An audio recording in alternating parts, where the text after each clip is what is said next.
Ciao a tutti e benvenuti nella cucina del mio home restaurant. Oggi preparerò un calamaro ripieno e come contorno userò una crema di trombette di Albenga. Se volete vedere la procedura per farla vi invito a guardare in alto qua a sinistra il collegamento. Bene, per il calamaro come ingredienti useremo dei gamberi, un uovo, del pane ammollato con acqua e basta.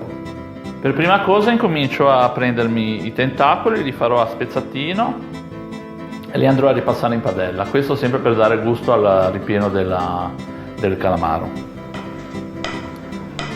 Incominciamo a tagliare i tentacoli, mi raccomando tagliateli molto piccoli in modo tale che non rimangano pezzi grossi dentro il ripieno.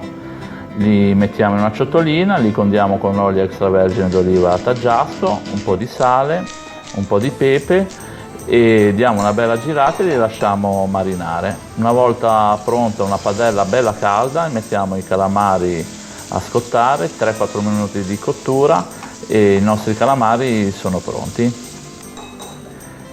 Cominciamo a preparare anche i gamberi, sono dei gamberi di Sanremo che sono molto buoni, li tagliamo anche qui molto piccoli e proprio per lo stesso discorso dei tentacoli.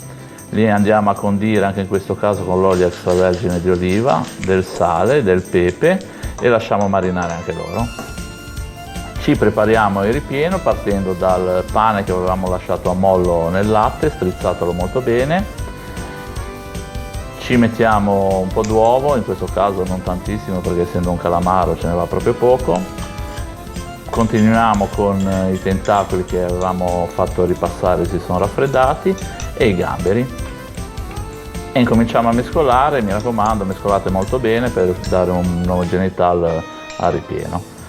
Prendiamo il calamaro e lo farciamo, potete usare una sac à poche, si può usare anche le mani, in questo caso io userò una forchetta perché mi ci trovo molto bene. Una volta finito di farcire il calamaro lasciamo un po' di spazio per la chiusura. Prendiamo la teglia da forno che ho preparato con un foglio di carta da forno, stuzzicadente e col calamaro è pronto. Ci mettiamo un po' d'olio extravergine, il sale e il pepe e lo mettiamo in forno per 10 minuti a 180 gradi. Mentre aspettiamo ci prepariamo anche i fiori di trombette che avevamo lasciato da parte, li andremo a servire crudi, quindi togliamo il pistillo, tagliamo il fiore abbastanza sottile a listarelle.